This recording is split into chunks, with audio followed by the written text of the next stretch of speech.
ini bisa kita pantau dengan baik dan kelihatannya progresnya juga berlangsung dengan baik. Oke, baik.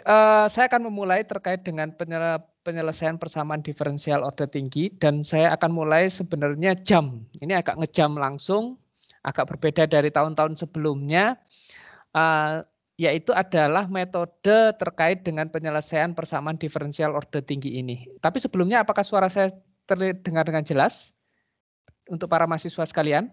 Jelas, Pak. Jelas ya. Slide saya juga terlihat ya dengan baik?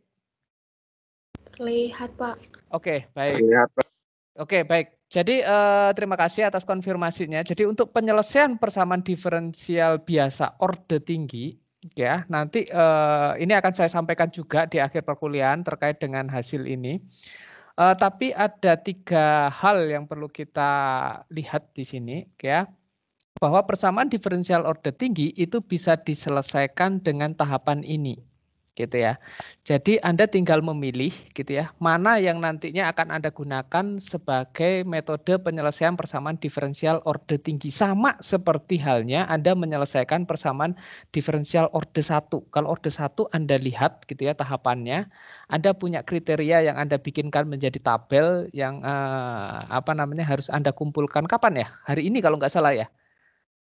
Nah, kriteria-kriteria tersebut itulah yang mendasari Anda untuk memilih metode yang terbaik untuk menyelesaikan persamaan diferensial order 1 tersebut, ya. Nah, untuk persamaan diferensial order tinggi, gitu ya. Nah, ini juga sama, ya. Ada beberapa metode yang bisa kita pilih, gitu ya, untuk menyelesaikan persamaan diferensial ini.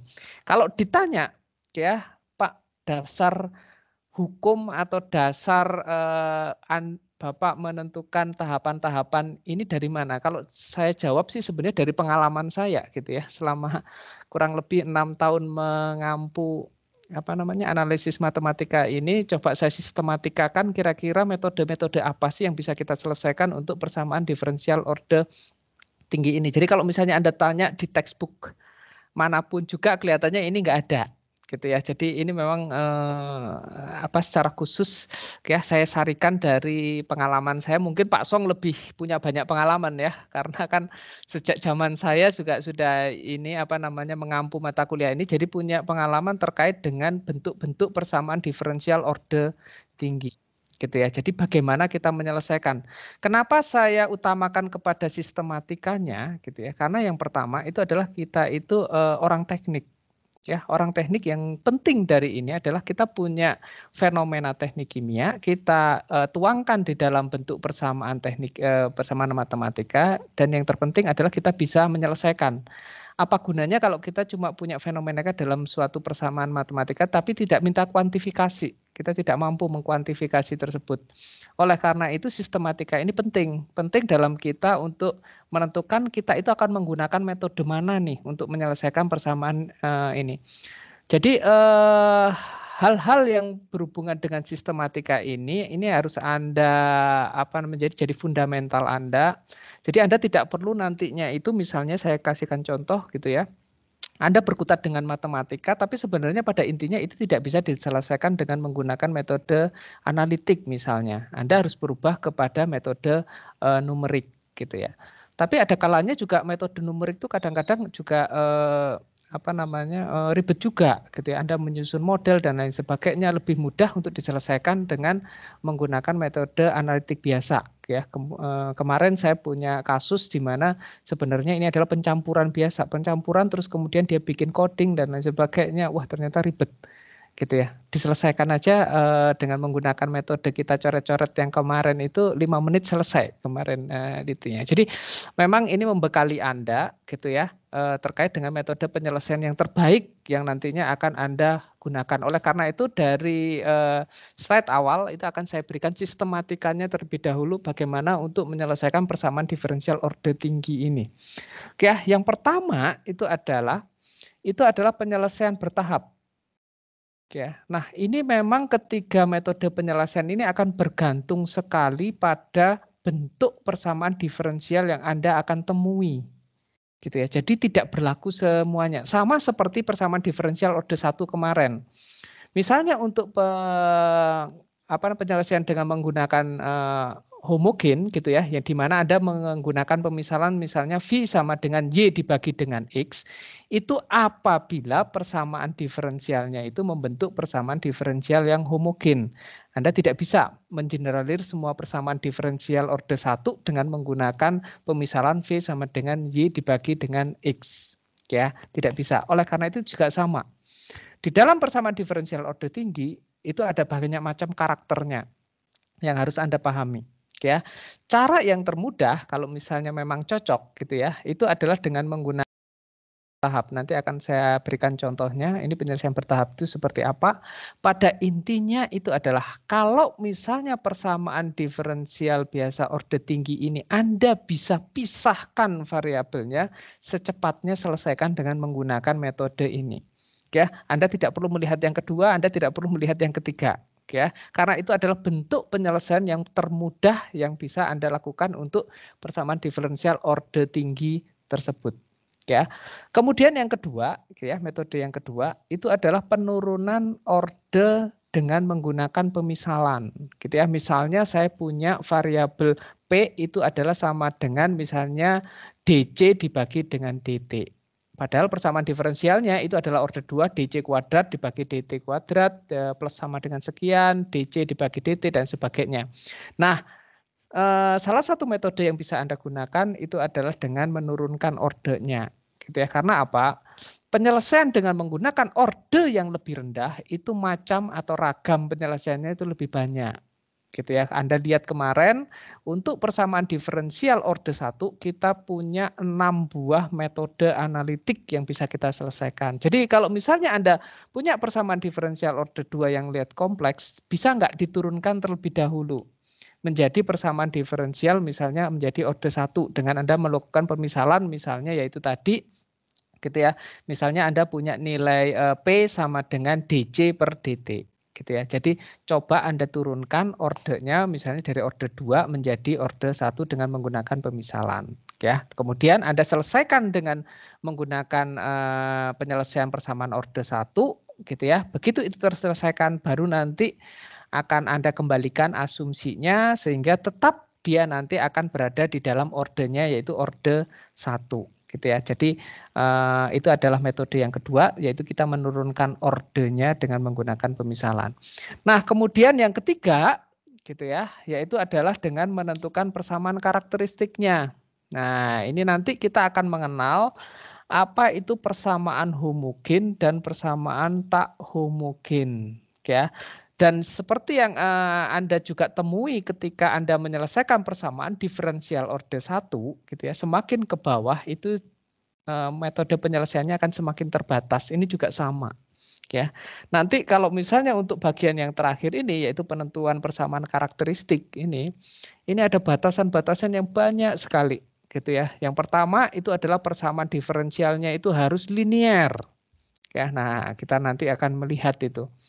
Sudah linear dia harus koefisiennya juga harus koefisien tetap atau koefisien itu adalah koefisien yang bernilai sama. Gitu ya. Tidak boleh itu adalah fungsi X. Nah, semakin banyak nih batasan kalau misalnya terkait dengan ini.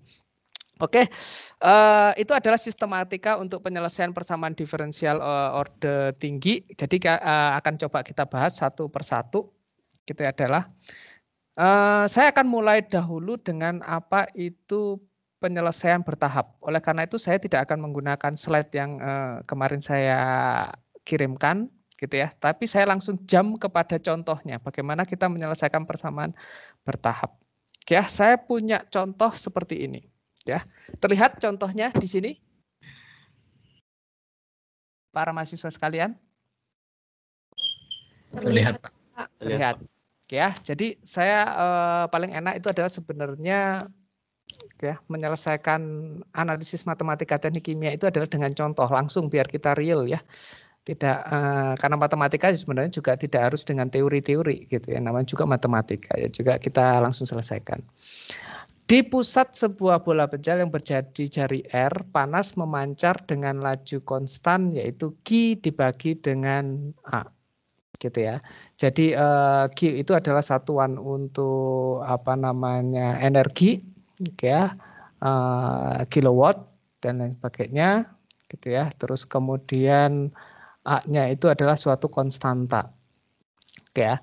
Nah, pada keadaan tunak, perpindahan panas di dalam bola tersebut dapat diungkapkan menggunakan persamaan 1/r² ya dikalikan dengan d r kuadrat dt dr dibagi dengan dr sama dengan min Q per A. Ya, jadi ini sebenarnya kalau misalnya Anda lihat persamaan diferensial yang orde berapa ini kira-kira persamaannya? Kalau misalnya Anda lihat di sini 1/r², kemudian ya, ada orde 2. Ya, karena apa? Gitu ya. Lu kan dt per dr-nya orde 1, Pak, yang di dalam tanda kurung tersebut. Nah, ingat gitu ya. Yang di luar tanda kurung itu masih akan diturunkan sekali lagi. Jadi ini adalah persamaan diferensial orde 2. Ya.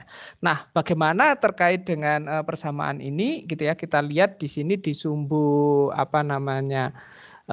Pembilangnya itu ada T besar, kemudian di penyebutnya itu ada R, gitu ya. Atau kalau misalnya di variabel bebasnya itu adalah R, kemudian variabel terikatnya itu adalah T besar. Ya, jadi persamaan diferensial ini akan menjabarkan profil, gitu ya, temperatur sebagai fungsi dari jari-jari. Ya, nah jari-jari di sini ya Anda sudah dijabarkan di dalam soalnya yaitu perpindahan panas di dalam bola. Ya, jadi kalau misalnya Anda lihat ini nanti berarti kita akan menggunakan apa namanya sistemnya itu adalah bola ya dengan jari-jari itu adalah sebagai R, kemudian dilihat nanti profil temperaturnya sepanjang bola tadi ya dengan pergerakan R itu akan nanti seperti apa. Ya. Nah, jika temperatur permukaan bola dipertahankan konstan pada yaitu temperaturnya itu adalah TR, ya, tunjukkan bahwa dengan asumsi bahwa pada R sama dengan 0, dt dibagi dr sama dengan 0, maka fungsinya menjadi T sama dengan TR ditambah Q dibagi 6A dibagi dengan R kuadrat min R kecil kuadrat, gitu ya. Oke, baik. Ini adalah apa namanya rumusan soalnya, rumusan ceritanya.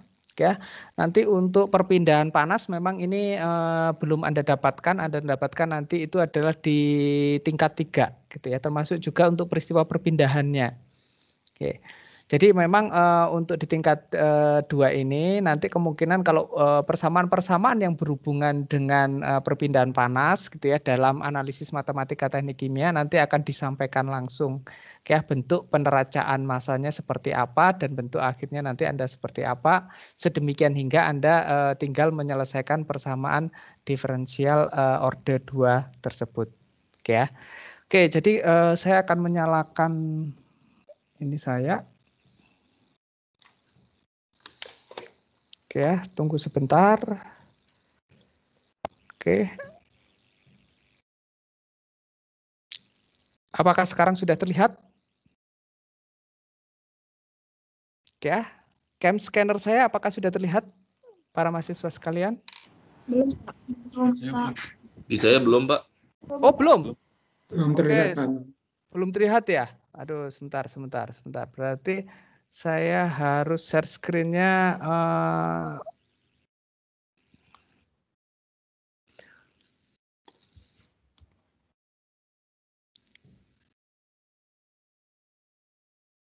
Oke, sekarang apakah sudah terlihat? Sudah, Pak. Sudah. Oke, gitu ya. Nah, sebentar, saya akan kembali terlebih dahulu untuk menulis persamaannya. Lupa saya kalau harus menulis persamaannya. Oke ya, saya tuliskan dahulu 1/r² d r gitu ya, r² dt per dr sama dengan min Q dibagi dengan oke. Oke, jadi saya sudah menuliskan persamaannya di sini, ya. Jadi apa yang saya lakukan di sini, Oke.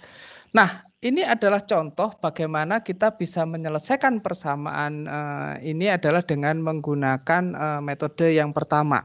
Ya, jadi penyelesaian berurut gitu. Kalau mendapatkan Anda soal seperti ini, tolong diperhatikan gitu ya. Hal yang pertama, kuncinya kita dalam menentukan ini adalah jangan terburu-buru untuk menyelesaikan persamaan yang di dalam. Ya, jadi biasanya kita mungkin karena panik dan lain sebagainya langsung kita cari bagaimana untuk menyelesaikan persamaan dalam kurung. Artinya apa? Anda dengan menggunakan chain rule atau aturan rantai gitu ya, kemudian Anda turunkan langsung gitu ya. Jadi kalau misalnya kita perhatikan di sini gitu ya, ini di sebelah tanda sama dengan ini sebenarnya kita punya yang namanya Q dibagi dengan A. Gitu ya, di mana Q ini dibagi dengan konstanta. Q itu sebenarnya nilainya adalah tetap.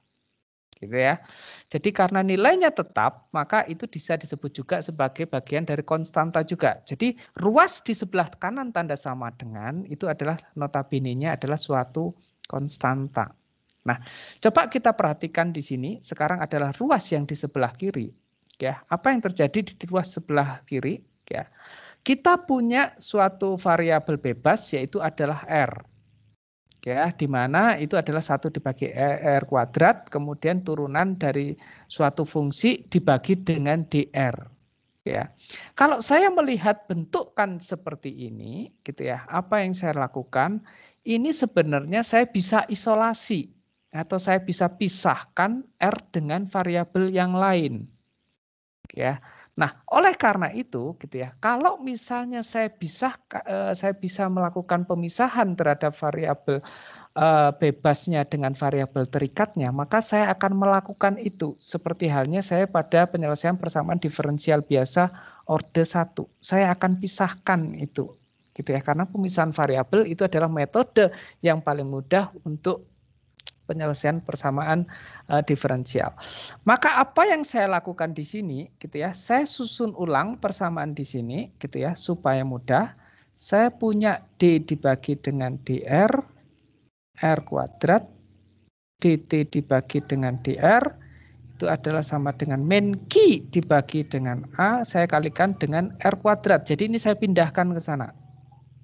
Oke ya, ke ruas sebelah kanan sama dengan. Oke.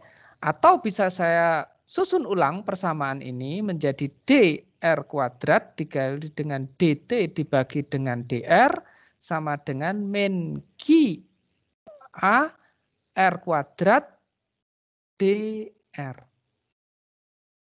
Ya, karena ini bisa saya pindahkan ke sini. Kemudian apa yang saya lakukan? Ya, saya sudah dalam bentukan seperti ini. Apa yang saya lakukan? Ya tinggal saya integrasikan. Oke.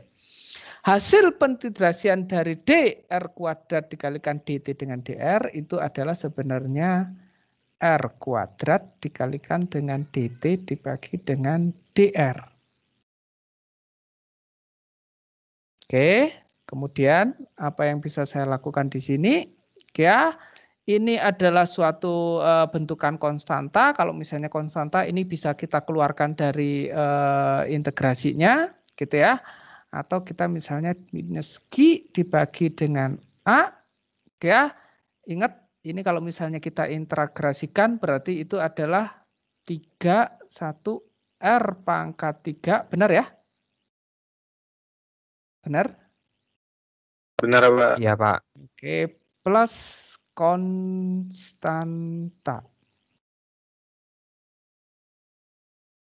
Oke, baik ya. Untuk mempermudah, sekali lagi untuk mempermudah bentukan, saya kalikan semuanya dengan 1 per R kuadrat supaya R kuadrat di depan DT per DR ini hilang. Oke, biasanya itu adalah metode yang termudah untuk membuat agar terlihat ya lebih simpel.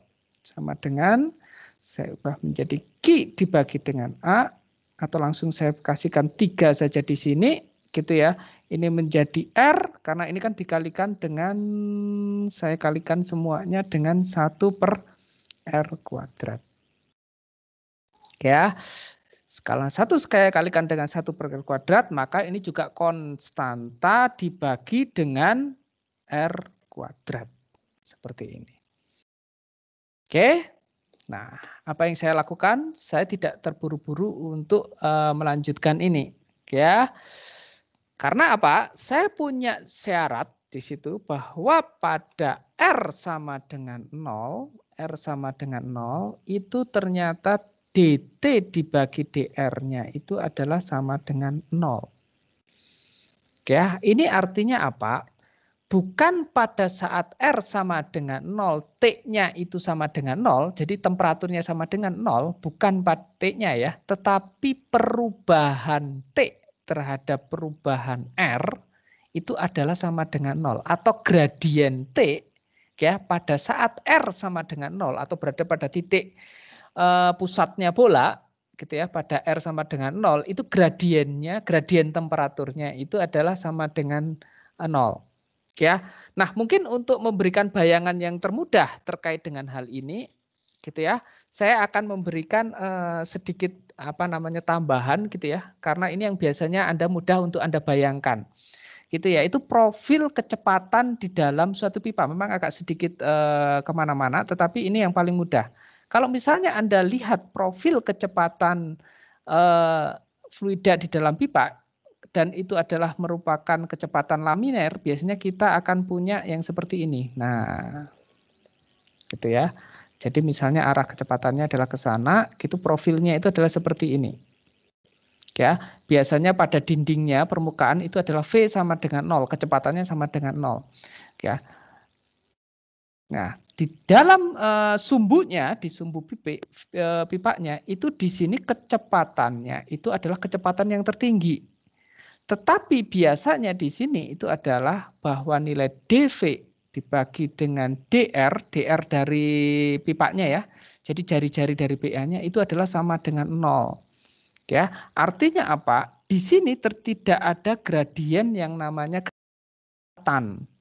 Ya, kalau misalnya gradien kecepatannya itu tidak bernilai sama dengan 0, yang terjadi itu adalah profil Anda tidak melengkung bentuknya seperti ini, mungkin bentuknya itu adalah seperti ini. Nah, ya, ini yang terjadi kalau misalnya pada sumbu dari pipa tersebut nilai dV dan dr-nya itu adalah tidak sama dengan 0. Ya, jadi pada sumbunya itu adalah dV itu adalah sama dengan 0, ya, tetapi kecepatannya bukan 0. Gitu ya.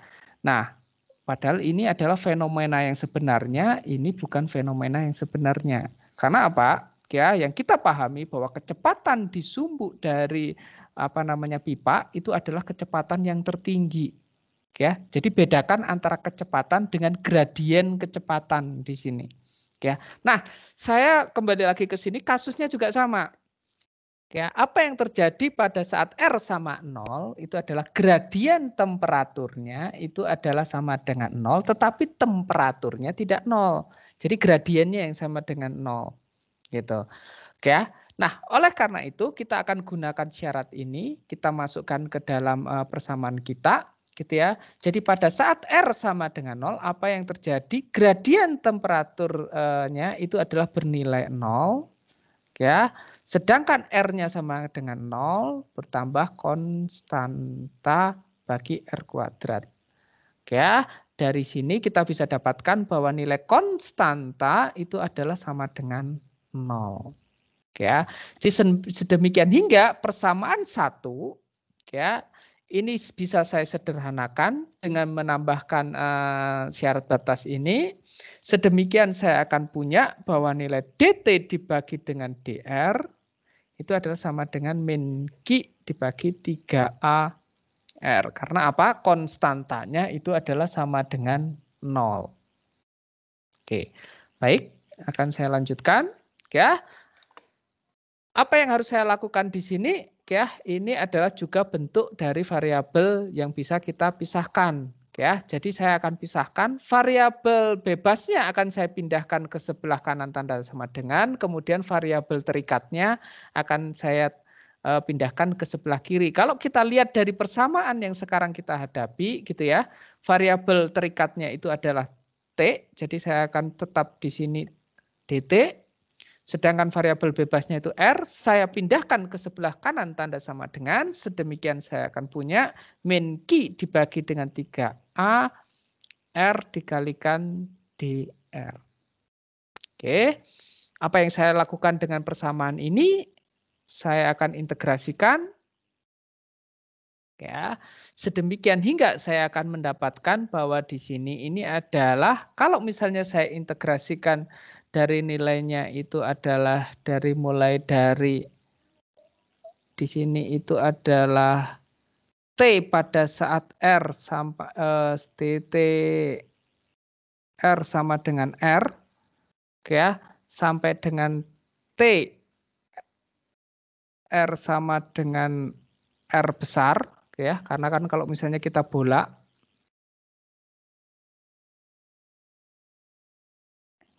ya, ini itu adalah R-nya, temperatur di sini ini adalah TR.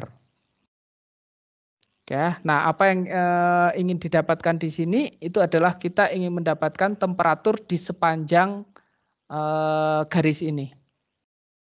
Ya, kemudian untuk R-nya itu adalah mulai dari R sama dengan R, ya, sampai dengan R sama dengan R besar. Oke, nah apa yang kita dapatkan di sini? Saya akan punya di sini adalah TR, ya, dikurangi dengan T. Oke, ini adalah sama dengan, saya pindahkan saja terlebih dahulu untuk ininya, min Q dibagi dengan 3A, supaya tidak membuat apa namanya kebingungan dari saya. Kemudian apa yang saya lakukan? Saya lakukan integrasi. Integrasi dari ini itu adalah menghasilkan yang namanya itu adalah setengah R kuadrat. Berarti itu adalah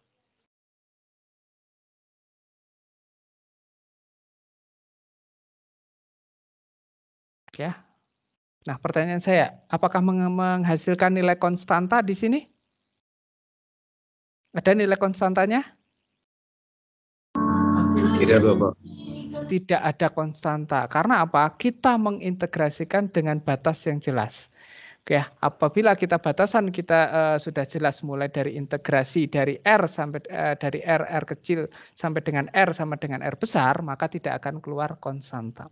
Keluar konstanta apabila gitu ya. Ini juga sama juga. Nanti kalau kita menggunakan konstanta nilainya akan sama juga.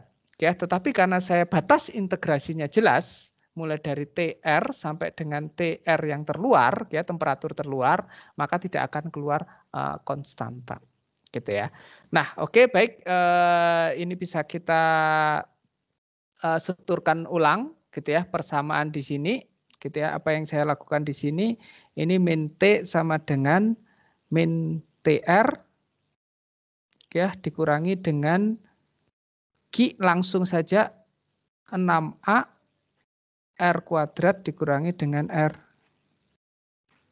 Ya, maka kalau misalnya saya kalikan semua dengan minus, maka jadinya hasil akhirnya adalah sama dengan TR, ya, ini ditambah dengan Q per 6A R kuadrat min R kecil kuadrat. Oke, ya, jadi ini adalah hasil akhir dari profil temperatur sebagai fungsi dari R. Ya.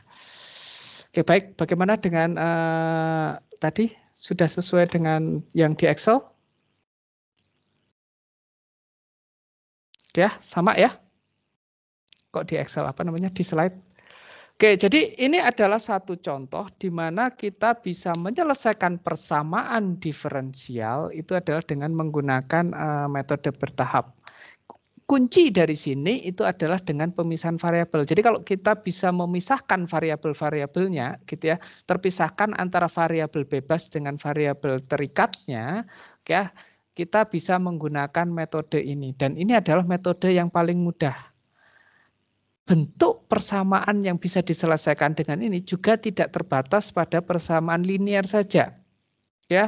Anda bisa menyelesaikan juga di sini adalah untuk persamaan nonlinier gitu ya. Tapi kembali lagi gitu ya, bergantung apakah persamaan ini bisa kita pisahkan variabel bebas dengan variabel terikatnya.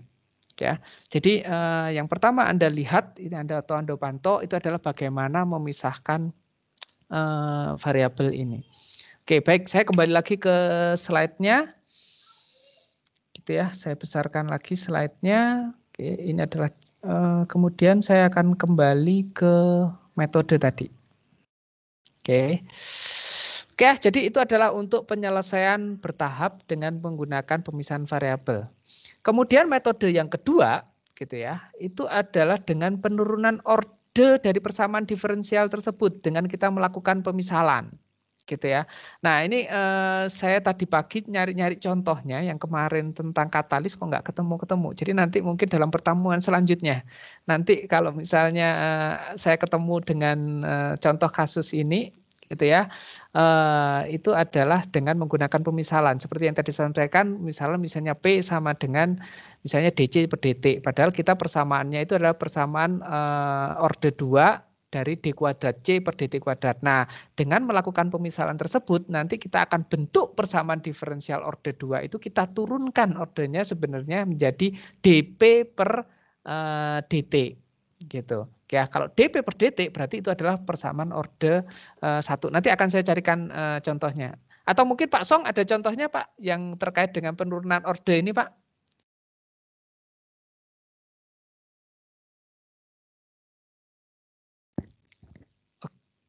Pak Anton, saya sedang cari-cari, belum ketemu Pak Anton. Belum ketemu gitu. Saya tadi juga nyari-nyari terus belum ketemu. Saya punya yang berhubungan dengan katalis dan ini pernah juga di dalam ujian gitu. Jadi ya, soal-soal ujian saya lagi buka soal-soal ujian lama ini. Jadi ada yang kita bisa pemisalkan gitu ya, sedemikian hingga jadi persamaan orde 2-nya menjadi persamaan orde 1. Nah, kalau misalnya persamaan orde 1 ya tentu aja Anda punya 6 metode tadi gitu ya. 6 metode di mana penyelesaiannya itu jauh lebih banyak metode solusinya dibandingkan persamaan diferensial orde tinggi atau orde 2. Ya. Nah, oke. Untuk yang kedua nanti bentuknya seperti apa kita lanjutkan di minggu depan aja. Nah, sekarang bagaimana kalau misalnya dua penyelesaian yang di atas ini tidak bisa kita selesaikan dengan menggunakan dua metode atas ini? Kita akan menentukan dengan menggunakan persamaan karakteristik.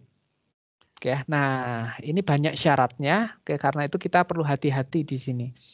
Yaitu kita akan mengenal pertama itu adalah persamaan homogen dan persamaan tak homogen, gitu ya. Oke, apa itu persamaan homogen dan tak homogen? Mari kita lihat terlebih dahulu.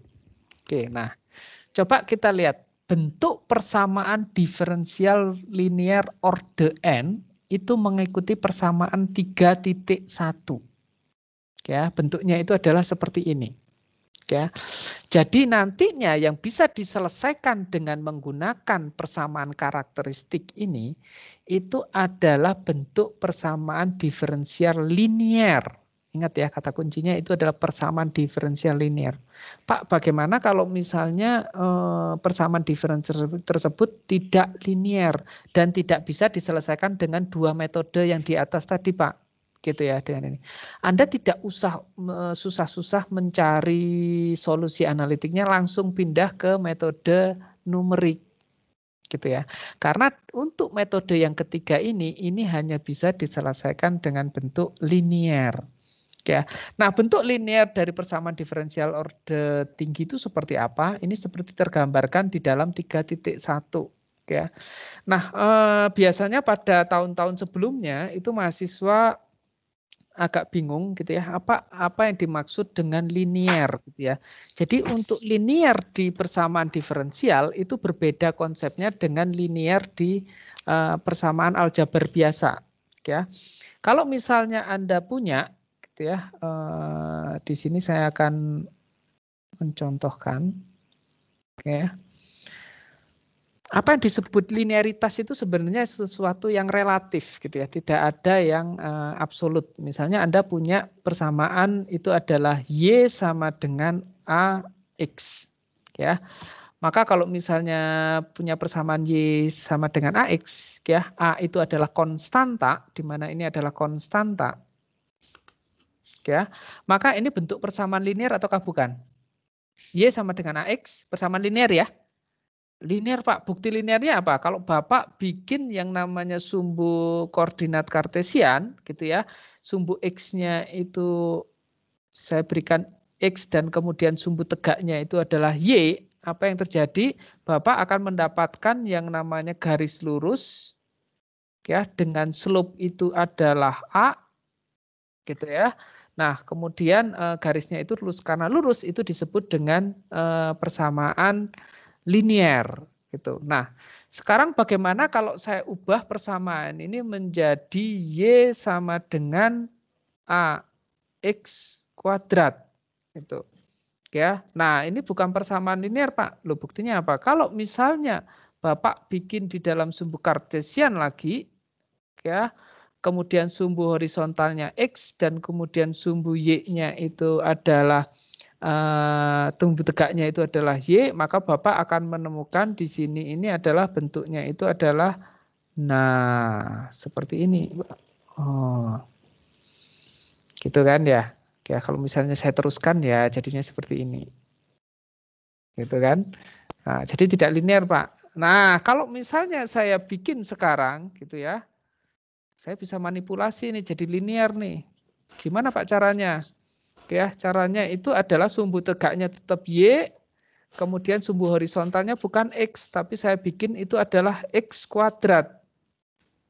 Apa yang terjadi di sini? Kalau sumbu horizontalnya X kuadrat, yang saya temui itu adalah saya akan mendapatkan garis lurus lagi. Ya, di mana itu gradiennya itu adalah sama dengan A. Benar? Betul ya? Ya. Jadi ini akan saya bawa ke, kenapa Anda saya bawa ke sini gini ya, karena konsep linearitas itu berbeda antara persamaan aljabar dengan persamaan diferensial. Gitu ya. Kita melihatnya jangan cenderung bahwa nanti hasil akhirnya misalnya itu adalah Y terhadap X-nya itu adalah suatu garis lurus. Tidak seperti itu. Gitu ya. Jadi sama dengan persamaan diferensial, apabila yang persamaan diferensial apalagi itu adalah orde 1. Orde 1 pun kalau misalnya itu kita sudah berhubungan dengan ln, gitu ya, Y terhadap X-nya sudah tidak berbentuk garis lurus. Gitu ya, tapi itu disebut sebagai persamaan diferensial orde 1 linear yang menggunakan faktor integrasi, gitu kan.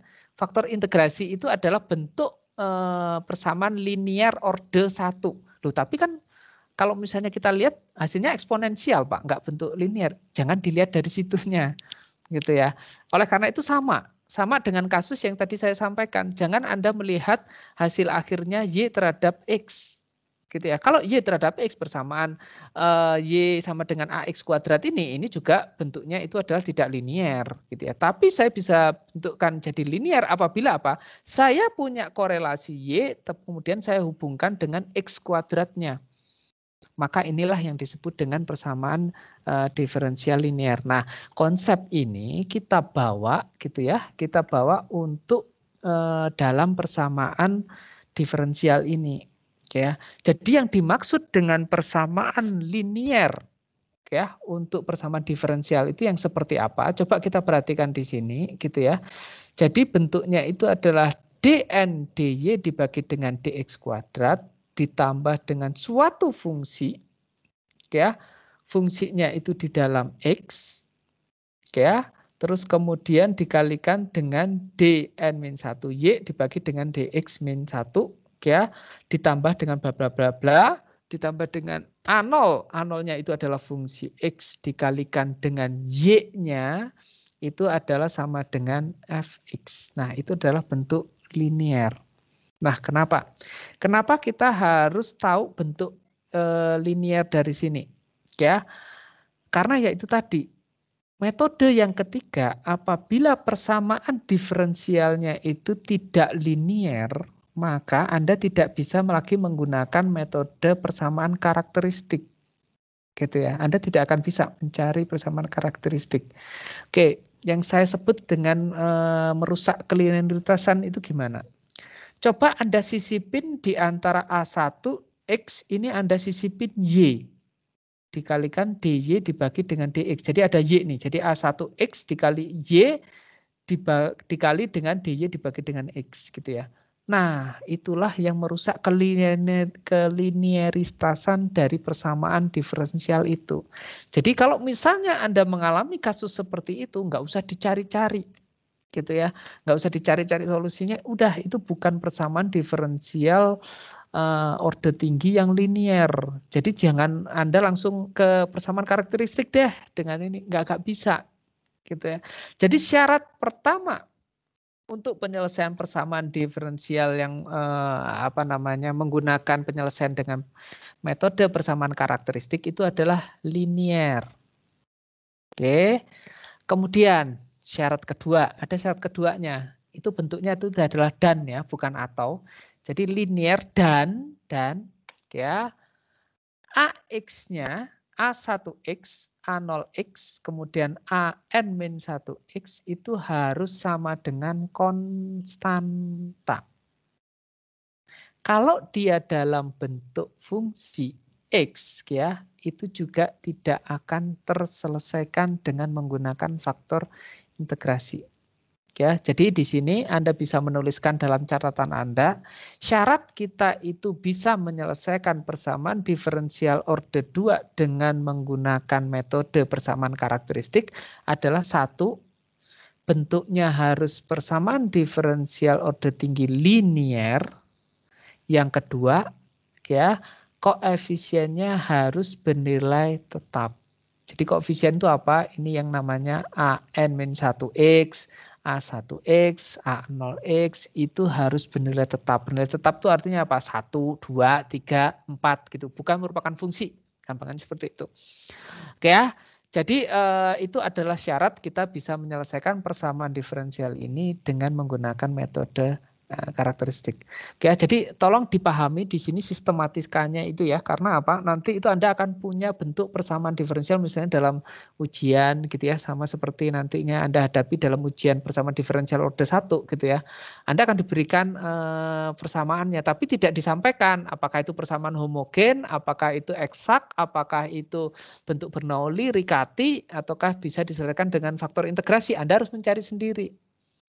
Oleh karena itu, untuk memilah-milah ini, Anda harus memahami dulu karakter dari masing-masing metode dan karakter dari persamaan yang dijadikan menjadi soal. Gitu ya. Sama juga kasusnya dengan ini. Anda harus tahu juga metode Anda itu kelemahannya apa, syaratnya itu apa.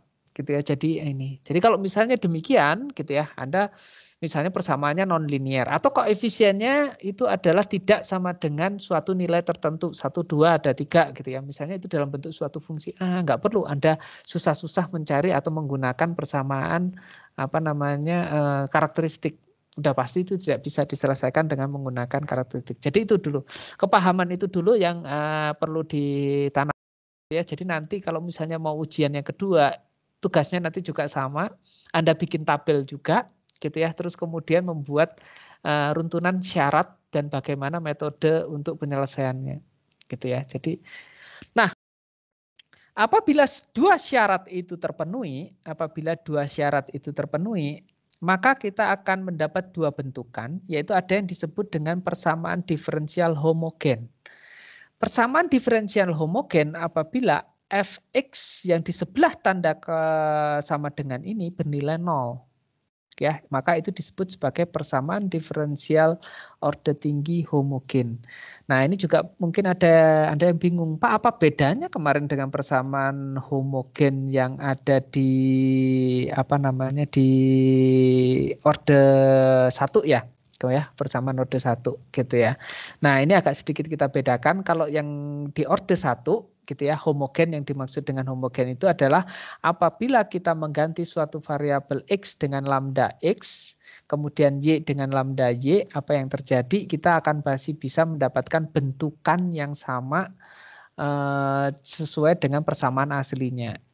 Ya, jadi tolong dibedakan kembali lagi ini ya, mana konsep linearitas aljabar, mana linearitas persamaan diferensial ya, terus kemudian mana homogen untuk persamaan diferensial order 1 dan apa konsep homogen untuk persamaan diferensial order tinggi gitu ya. Nah, kalau misalnya nilai fx-nya tidak sama dengan 0, maka disebut sebagai persamaan tidak homogen. Oke, baik, saya stop dulu. Ada yang mau bertanya terkait dengan fundamental ini? Hal yang fundamental ini? Ada yang mau bertanya? Karena ini penting untuk Anda mensistematiskan jawaban Anda nanti. Kalau caranya cepatlah gitu ya, nanti akan bisa saya sampaikan dengan mudah gitu ya, cepat untuk ininya. Tetapi sistematikanya ini yang perlu kita pahami terlebih dahulu. Ada yang bertanya? Ada yang masih kebingungan?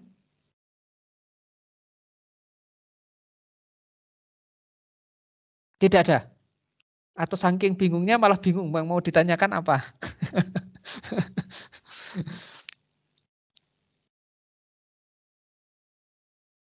Atau tambahan dari Pak Song terkait definisi-definisi ini?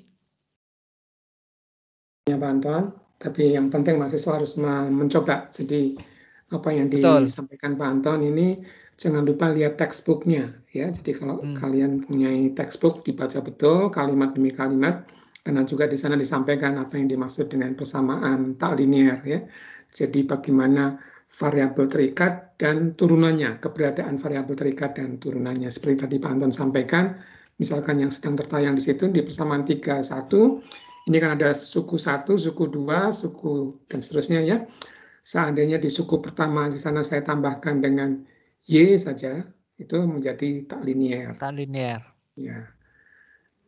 Itu salah satu contoh. Jadi variabel terikat dan tidak terikatnya dalam keberadaan seperti apa. Itu rasanya di textbook disampaikan kalau baca Rice and Doe mungkin. Itu Pak Anton mungkin tambahan informasi saja. Silakan. Oke, baik.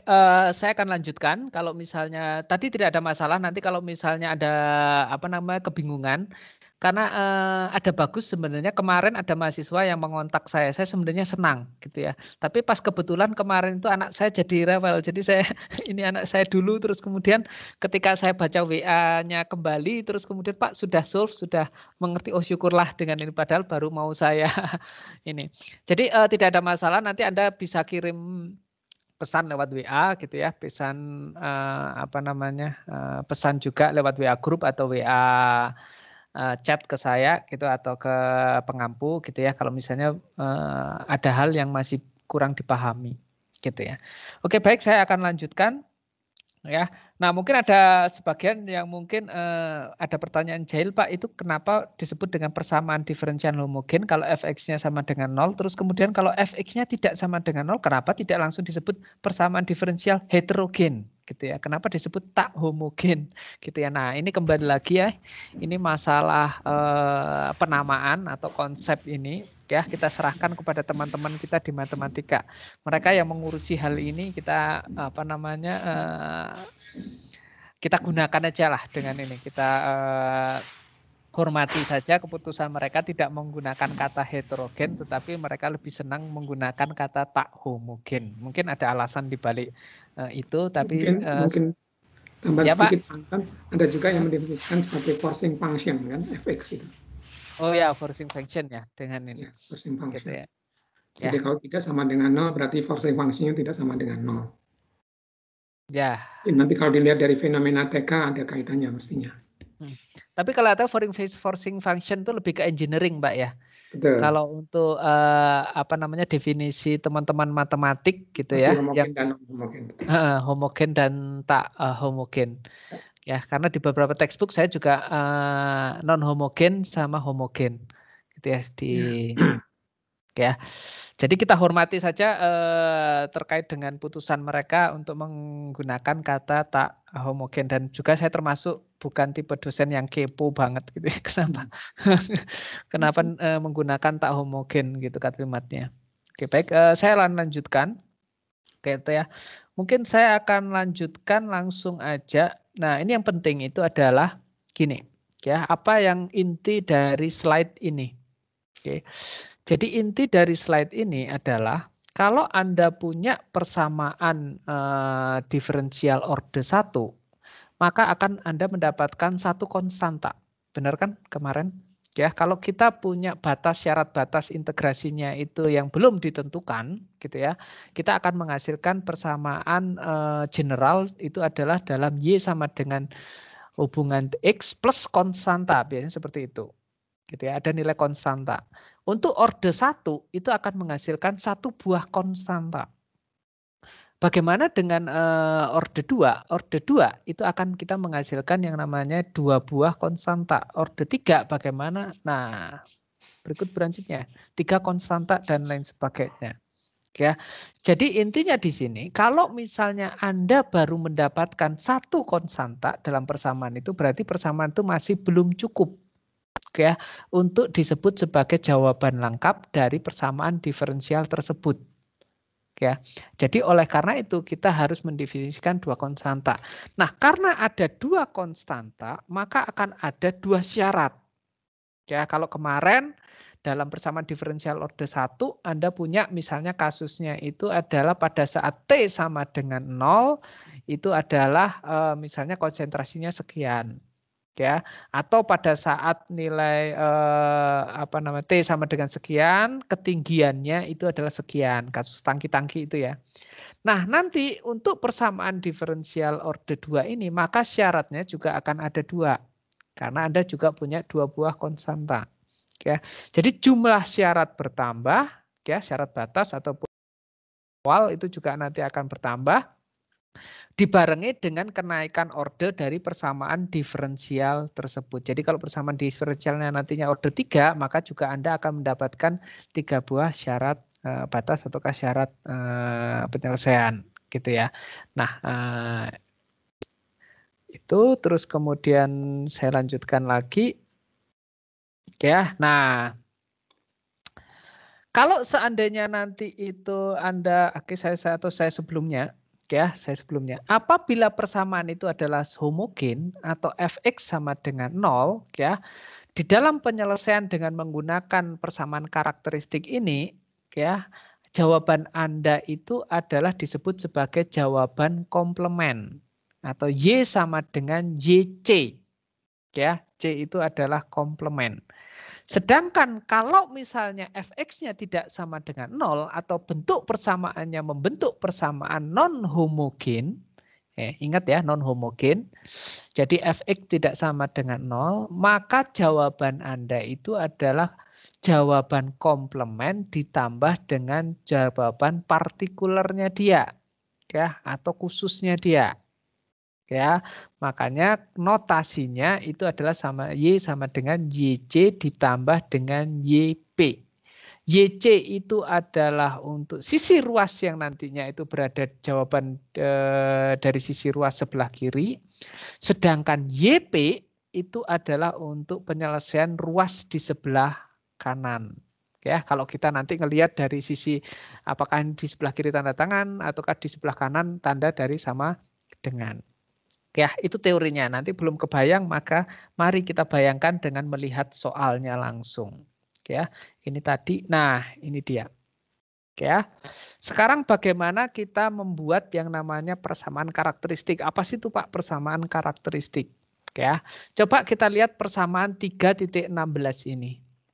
Ya, saya punya D kuadrat Y dibagi dengan DX kuadrat ditambah dengan A1 gitu ya. Dibagi dengan DY dikalikan DY dibagi DX ditambah A0 dikalikan Y sama dengan 0. Oke. Nah, ini kalau misalnya kembali lagi ke tadi ya, kembali lagi ke dalam bentuk persamaan diferensial. Pak, kalau misalnya Y ini saya coret gitu ya, atau Y ini enggak ada. Ya, lihat ya, Y ini enggak ada. Solusinya dengan apa, Pak? Kalau misalnya Y tidak ada. Kira-kira ada yang bisa membantu? Solusinya kira-kira dengan menggunakan apa? Y di sini enggak ada.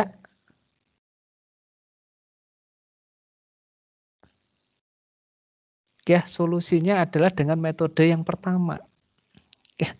Dan nanti kita akan lihat lah. gitu ya. Kalau Y ini tidak ada, ini sebenarnya bukan lagi bukan bentuk persamaan apa namanya masih tetap linear gitu ya. Tetapi dia tidak perlu kita selesaikan dengan persamaan karakteristik, lebih cepat nantinya akan menggunakan metode yang pertama. Ya, nanti kita akan latihan-latihan lah, banyak latihan terhadap ini. Gitu ya. Sama kayak kemarin di orde 1, kalau misalnya persamaan Bernoulli itu kalau n-nya tidak sama dengan 2 gimana? Ya kalau n-nya sama dengan 1, ya itu sebenarnya penyelesaian dengan menggunakan faktor integrasi. Kalau n-nya sama dengan 0 apa? Yaitu dengan pemisahan dengan menggunakan apa namanya pemisahan variabel gitu ya dengan itu. Jadi nanti kita akan bermain-main dari bentuk persamaan tersebut. Oke, katakanlah sekarang untuk kasus kita Y itu adalah eksis gitu ya. Ada nih di sini. Gitu ya. Jadi D kuadrat Y dibagi DX kuadrat dan sebagainya. Ini apa yang harus kita lakukan di sini gitu ya. Kita harus menyusun yang namanya itu adalah persamaan karakteristiknya. Nah, persamaan karakteristik itu seperti apa? Nah, ini mungkin Anda sudah pernah di dalam TPB menyusun bagaimana menentukan akar dari suatu persamaan kuadrat. Ya, misalnya Y kuadrat ditambah 5X ditambah dengan apa namanya 5 itu adalah sama dengan 0. Bagaimana untuk mencari akar dari persamaan tersebut? Nah, ini adalah sama. Ya. Jadi menyusun persamaan karakteristik itu sama dengan Anda menyusun persamaan yang untuk mendapatkan akar-akar dari persamaan tersebut. Ya.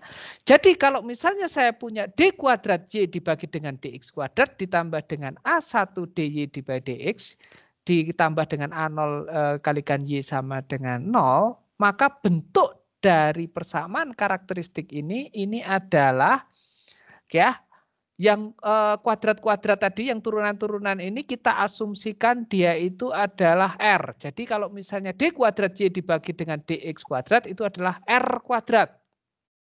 Gitu ya. Kemudian A1 konstantanya biarkan dia dalam bentuk konstanta. Jadi kita punya A1, kalau D dibagi dengan DX itu adalah R, kemudian A0-nya biarkan dalam bentuk A0. Ya, jadi persamaan karakteristiknya dia akan membentuk R kuadrat ditambah dengan A1R ditambah dengan A0. Ya, jadi itu adalah cara mudahnya kita itu untuk membuat apa sih persamaan karakteristik. Udah ubah itu dalam bentuk nantinya itu Anda akan mencari solusi dari akar dari persamaan kuadrat tersebut. Ya, nah begitu persamaan karakteristik ini kita dapat R kuadrat ditambah dengan A1R ditambah dengan 0, yang harus Anda lakukan selanjutnya itu adalah carilah akar dari persamaan kuadrat ini. Ya, akar itu adalah pembuat 0 gitu ya. Berapa nilai R sedemikian hingga saya itu ini nanti jadi persamaan ini sama dengan 0, itu intinya. Gitu ya. Jadi caranya seperti apa? Nah, ini sudah diajarin semenjak Anda SMP, SMA kelihatannya juga sudah nih. Kalau apalagi TPB ya, sudah diajarkan bagaimana cara membuat atau menentukan berapa apa namanya? Nilai pembuat 0 itu. Entah itu Anda dengan menggunakan min B plus minus akar 4AC per 2A, itu juga bisa kan ya, plus minus min B per kuadrat ini, ataukah Anda sudah punya nih yang biasanya itu adalah Anda bagi menjadi 2 suku dalam kurung, kemudian Anda pecahkan menjadi R ditambah konstanta, terus kemudian dikalikan dengan R ditambah konstanta yang lain sama dengan 0. Oke ya. Nah, begitu nilai R yang Anda dapatkan, gitu ya, sudah Anda dapatkan, apa yang Anda masukkan di dalam R tersebut, jawabannya itu adalah Y sama dengan konstanta dikalikan dengan eksponensial akar. Ya, akar persamaan tersebut dikalikan X ditambah dengan konstanta dikalikan eksponensial akar kedua dari persamaan tersebut dikalikan dengan X. Itulah jawabannya. Ya, jadi mungkin ini agak sedikit theoretical. Saya langsung masuk aja ke ini. Nah, ini dia. Ya. Oke, saya punya persamaan D kuadrat Y dibagi dengan DX kuadrat ditambah dengan 5 DY dibagi DX ditambah 4Y sama dengan 0. Ya, kalau saya buat persamaan karakteristiknya ini, D kuadrat Y dibagi DX kuadrat itu sama dengan R kuadrat. 5DY dibagi DX itu sama dengan 5R, sedangkan 4Y itu adalah sama dengan 4. Sama dengan 0. Maka akar dari persamaan karakteristik ini adalah -1 dan -4. Ya kan ya? Ya. Nah, apa yang Anda dapatkan dari persamaan ini? Maka jawaban dari atau solusi dari persamaan diferensial ini adalah Y komplement. Kenapa ada Y komplement? Karena fx sama dengan 0. Ya, makanya itu adalah Y-nya itu adalah Y komplement. Y sama dengan ya C1 atau konstanta 1 dikalikan dengan eksponensial, ingat eksponensial akar pertama dikalikan dengan X jadinya eksponensial min X. Ditambah dengan konstanta kedua. Eksponensial akar yang kedua -4 dikalikan dengan X. Ya, nah ini dari. Kemudian ada pertanyaan lagi, gitu ya, sama dengan pertanyaan kemarin, Pak, kenapa bentuk faktor integrasi itu seperti ini? Gitu ya, bentuknya itu adalah apa namanya, ada eksponensialnya. Nah, ini juga sama, gitu ya. Pak, ini kenapa jawabannya itu adalah C1 dikalikan eksponensial dari mana itu Pak? Eksponensial eksponensial min X ditambah C2 eksponensial minus 4X. Loh, dari mana eksponensial itu dengan ini? Nah, itulah apa namanya hebatnya teman-teman kita di matematik gitu ya, menemukan yang namanya bilangan eksponensial ini. Ya. Jadi bilangan eksponensial ini cukup istimewa, ya, khususnya di dalam turunan dan integral, ya. Karena apa? Kalau Anda menurunkan eksponensial, itu adalah bentuknya eksponensial itu sendiri. Ketika Anda apa namanya integrasikan, bentuknya juga eksponensial. Oke, jadi mau diturunkan, mau di apa namanya Anda mau integrasi itu adalah dalam bentuk eksponensial. Nah, kalau misalnya Anda lihat gitu ya, misalnya saya menurunkan eksponensial min X, saya turunkan sekali aja gitu ya. Apa yang terjadi di sini gitu ya? Ini menjadi turunannya itu adalah min C1 eksponensial min X, benar nggak? Betul ya? Kalau misalnya saya punya bilangan C1 atau konstanta dikalikan dengan eksponensial min X. Saya turunkan sekali saja terhadap X. Apa yang saya dapatkan adalah min konstanta eksponensial min X. Benar? Oke ya. Nah, min konstanta. Min konstanta itu adalah suatu konstanta. Oke ya. Jadi bentuknya tidak akan berubah. Oke ya. Jadi sekali lagi gitu ya. Kenapa eksponensial ini digunakan? Karena tidak akan mengubah bentuk umum apa namanya strukturnya secara umum gitu ya. Dia tidak akan berubah. Anda turunkan yang kedua, misalnya contoh yang kedua. C2 eksponensial min 4X. Anda turunkan coba turunan pertama. Yang terjadi itu adalah min 4 C2 eksponensial min 4X. Benar kan? Nah, min 4 dikalikan C2 itu kan konstanta. Jadi konstanta dikalikan dengan min 4 ya bentuknya itu adalah sama dengan konstanta. Ya. Jadi kekhususan itulah yang kita gunakan di sini sedemikian hingga ketika Anda turunkan atau nantinya Anda integrasikan bentuk eksponensial itu akan bentuknya tetap dengan sesuai. Yang berubah itu apa? Yang berubah itu cuma C1 sama C2-nya ini. Ya, tetapi rumusan umumnya eksponensial min X sama eksponensial min 4X tidak akan berubah. Ya, jadi oleh karena itu mereka menggunakan bilangan yang istimewa ini untuk melakukan penyelesaian dengan menggunakan metode apa namanya akar dari persamaan karakteristiknya. Oke, sebentar ya, ini saya ngobrol kayak gini nggak jelas ternyata tiba-tiba sudah jam 9. Oke, mungkin saya potong saja untuk penjelasan ini, nanti akan saya ulang lagi pada saat pertemuan lagi kalau masih belum jelas gitu ya, karena kita waktunya udah jam 9 dan mungkin ada kuliah selanjutnya ini. Oke, baik, ada tambahan dari Pak Song? Sebetulnya tadi di slide nomor 19, Pak. Slide yang ada persamaan 319 itu aja. 319 yang mana, Pak? Sebentar, Pak ya. Yes. Ya, ini, Pak. Yes, Pak. Ini, Pak. Oops. Yes. Oke. Di persamaan 319 itu kalau kita lihat ada C, terus kemudian ada persamaan karakteristik kali E pangkat Rx sama dengan 0. C tidak mungkin sama dengan 0, kan ini semuanya ada 3 suku. Suku C, suku dalam kurung, dan suku E pangkat Rx sama dengan 0. C tidak mungkin sama dengan 0. Kalau C sama dengan 0 kan berarti solusinya 0. E pangkat Rx juga sama dengan 0, berarti solusinya juga 0. Jadi yang mungkin sama dengan 0 adalah hanya yang persamaan karakteristik yang ada dalam kurung tadi. Itu aja Pak Anton. Terima kasih. Oke. Ya, makasih tambahannya Pak. Oke. Baik, mengingat waktu sudah pukul 9 gitu ya, lewat 01 ini malam ini. Kita mungkin bisa sudahi perkuliahan untuk hari ini ya. Jangan lupa hari ini kalau nggak salah asisten mau melaksanakan responsi ya.